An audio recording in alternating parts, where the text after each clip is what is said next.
चलिए जानते हैं आज देश और दुनिया की सिलेक्टेड काम की और महत्वपूर्ण 25 बड़ी खबरों को सिर्फ 10 मिनट में। पर अभी तक आपने इस वीडियो को लाइक नहीं किया है तो लाइक कर दें और इस चैनल को सब्सक्राइब भी कर लीजिए। इजरायली हमले का मकसद पूरा हुआ, ईरान को हुआ बड़ा नुकसान, बोले प्रधानमंत्री बेंजामिन नेतन्याहू। जी हां दोस्तों, इजराइल के प्रधानमंत्री बेंजामिन नेतन्याहू ने ईरान पर किए गए एयर स्ट्राइक को सफल करार दिया है। उन्होंने कहा है कि हमले का जो भी उद्देश्य था वो पूरा हो गया। बीते दिनों इजराइल ने ईरान के मिलिट्री ठिकानों को निशाना बनाने का दावा किया था। इस हमले में ईरानी सेना के कम से कम 4 जवान भी मारे गए थे। ईरान ने हमले पर कहा कि उसे ज्यादा नुकसान नहीं हुआ है, लेकिन इजरायली प्रधानमंत्री को इसका खंडन करना पड़ा है। प्रधानमंत्री नेतन्याहू ने इसे राष्ट्रीय सुरक्षा के लिए एक अहम सफलता के रूप में पेश किया और कहा कि इस ऑपरेशन ने इजराइल की सुरक्षा और फ्यूचर की रणनीति को मजबूती दी है। उन्होंने कहा कि हमला ईरान के उन ठिकानों पर केंद्रित था जो इजराइल की सुरक्षा के लिए सीधा खतरा बन रहे थे।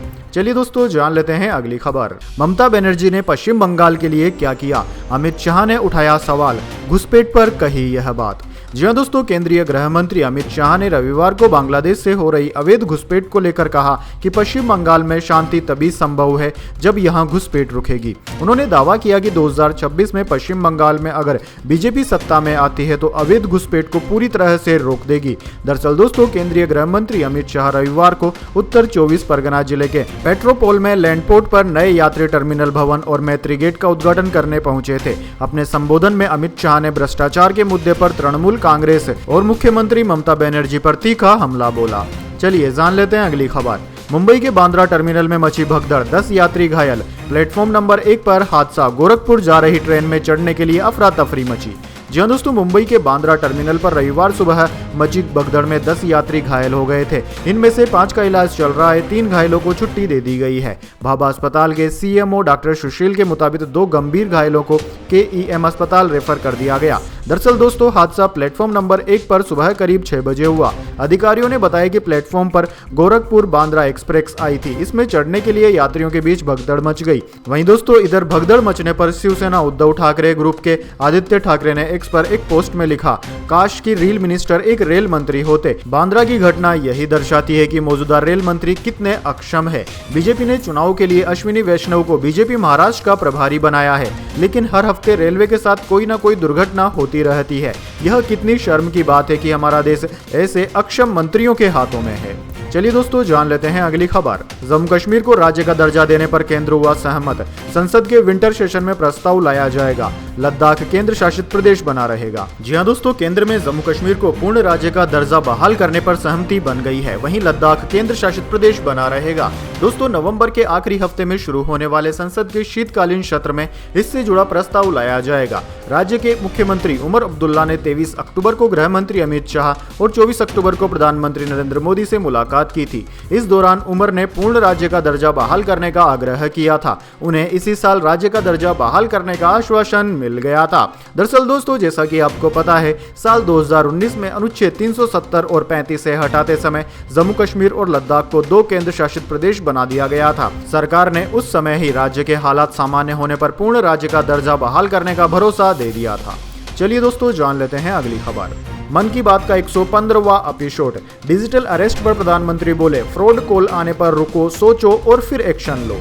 जी हां दोस्तों, मन की बात के रविवार को 115वें एपिसोड में प्रधानमंत्री मोदी ने सरदार पटेल और बिरसा मुंडा की 150वीं जयंती मनाने की बात कही। उन्होंने साथ ही कहा कि डिजिटल अरेस्ट जैसे फ्रॉड से बचने के लिए 3 स्टेप, रुको, सोचो और एक्शन लो, अपनाने की जरूरत है। उन्होंने कहा कि कॉल आते ही रुकें, घबराएं नहीं, शांत रहें, जल्दबाजी में कोई कदम न उठाएं, किसी को अपनी निजी जानकारी न दें, स्क्रीनशॉट लें और रिकॉर्डिंग जरूर करें। दूसरा चरण है सोचो। कोई भी सरकारी एजेंसी फोन पर अगर आपको धमकी देती है तो वीडियो कॉल पर पूछताछ वह नहीं कर सकती, न ही पैसे मांग सकती है। अगर ऐसा है तो समझिए कुछ गड़बड़ है। इसके साथ ही तीसरा चरण एक्शन लो, फॉलो करें। राष्ट्रीय साइबर हेल्पलाइन 1930 डायल करें, 1930। अगर दोस्तों आपके साथ भी इस तरीके से फ्रॉड होता है, कोई आपको डराने या धमकाने की कोशिश करता है सरकारी अधिकारी बनकर, तो आप भी राष्ट्रीय साइबर हेल्पलाइन 1930 पर डायल कर इसकी शिकायत कर सकते हैं।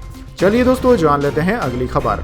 नीता अंबानी ने नई स्वास्थ्य सेवा योजना का किया ऐलान, 1 लाख महिलाओं सहित हजारों बच्चों किशोरियों को होगा फायदा। जी हाँ दोस्तों, रिलायंस इंडस्ट्रीज के चेयरमैन मुकेश अंबानी देश के सबसे अमीर कारोबारी हैं और उनकी पत्नी नीता अंबानी रिलायंस फाउंडेशन की चेयरपर्सन के तौर पर सामाजिक विषयों के लिए महत्वपूर्ण कार्य कर रही है।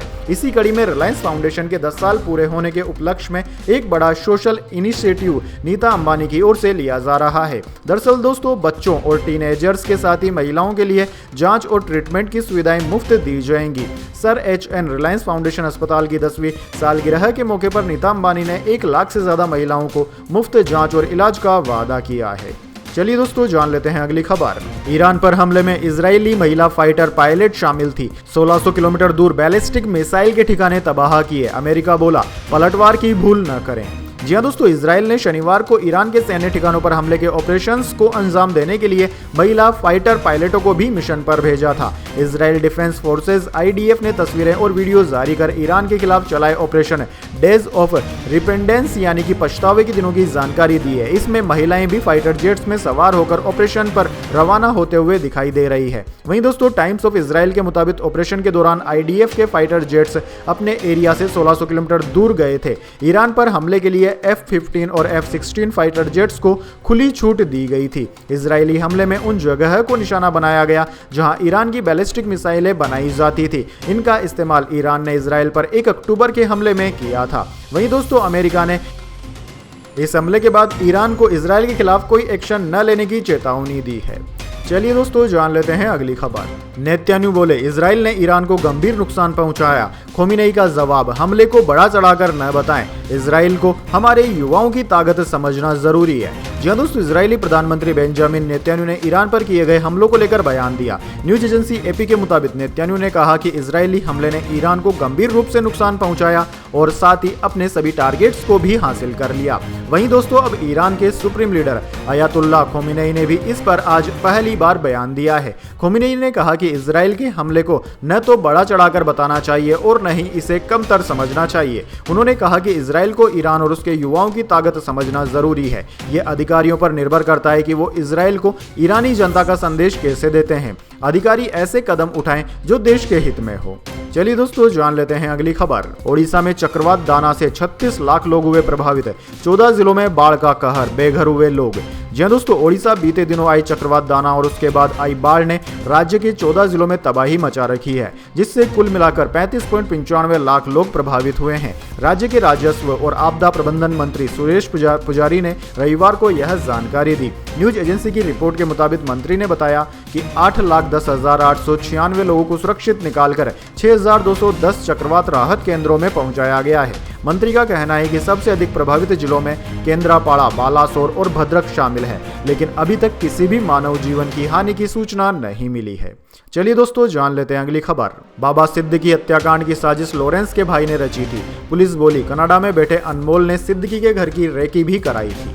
जी हाँ दोस्तों, NCP नेता बाबा सिद्दीकी की हत्या की साजिश गैंगस्टर लॉरेंस बिश्नोई के कनाडा में बैठे भाई अनमोल ने रची थी। टाइम्स की रिपोर्ट के मुताबिक मुंबई क्राइम ब्रांच ने बताया कि हत्याकांड के आरोपी रामफुल कंजोइया और नितिन सप्रे से पूछताछ के दौरान अनमोल की साजिश रचने वाली बात सामने आई है। अनमोल ने एक अन्य आरोपी सुजीत सुशील सिंह उर्फ डब्बू के जरिए हमले को अंजाम दिया। उसे शुक्रवार को लुधियाना से गिरफ्तार कर लिया गया था। उसके पास से हथियार भी जब्त किया गया है। डब्बू ही अनमोल और शूटर्स के बीच का लिंक था। उसने राजस्थान से हथियारों का इंतजाम कर शूटरों तक पहुंचाया था। चलिए दोस्तों, जान लेते हैं अगली खबर।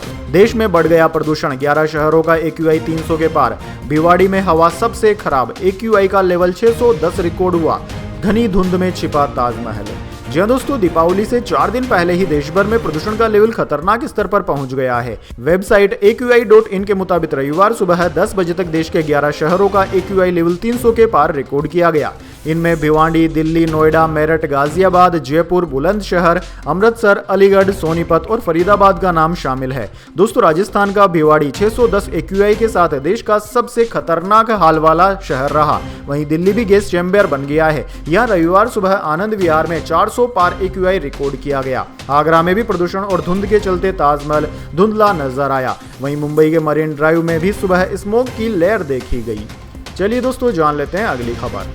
राजस्थान EORO की भर्ती परीक्षा हुई रद्द। SI भर्ती पेपर लीक में वही तुलचाराम गैंग है शामिल, दोबारा हो सकती है परीक्षा। जी हां दोस्तों, राजस्थान लोक सेवा आयोग RPSC ने बड़े पैमाने पर धांधली सामने आने के बाद 2022 की राजस्व अधिकारी RO ग्रेड 2 और कार्यकारी अधिकारी EO ग्रेड 4 की भर्ती परीक्षा को रद्द कर दिया है। 14 मई 2023 को 111 पदों के लिए 1.96 लाख से ज्यादा उम्मीदवार इस परीक्षा में बैठे थे, जिसमें पहले से पेपर लीक करवाकर ब्लूटूथ से नकल हुई थी। अब जांच के बाद आयोग ने एग्जाम का रिजल्ट रद्द करने और 23 मार्च 2025 को दोबारा एग्जाम करवाने का फैसला किया है। दोस्तों, खास बात यह है कि इसी पेपर लीक गैंग ने 2021 की SI भर्ती परीक्षा में भी धांधली करवाई थी, लेकिन लंबे अरसे से चल रही विरोध के बाद भी अब तक SI की परीक्षा रद्द नहीं की गई है। चलिए दोस्तों, जान लेते हैं अगली खबर। किसान नेता राकेश टिकैत बोले, सलमान खान को माफी मांग लेनी चाहिए, लॉरेंस बदमाश आदमी है, वो कभी भी नुकसान पहुंचा सकता है। जी दोस्तों, किसान नेता राकेश टिकैत का कहना है कि सलमान खान को विश्नोई मंदिर जाकर माफी मांग लेनी चाहिए। राकेश टिकैत ने कहा कि यह समाज से जुड़ा मामला है, सलमान खान को मंदिर जाकर माफी मांग लेनी चाहिए, नहीं तो जेल में बंद आदमी पता नहीं कब टपकवा दे। उन्होंने आगे कहा कि लॉरेंस बदमाश आदमी है।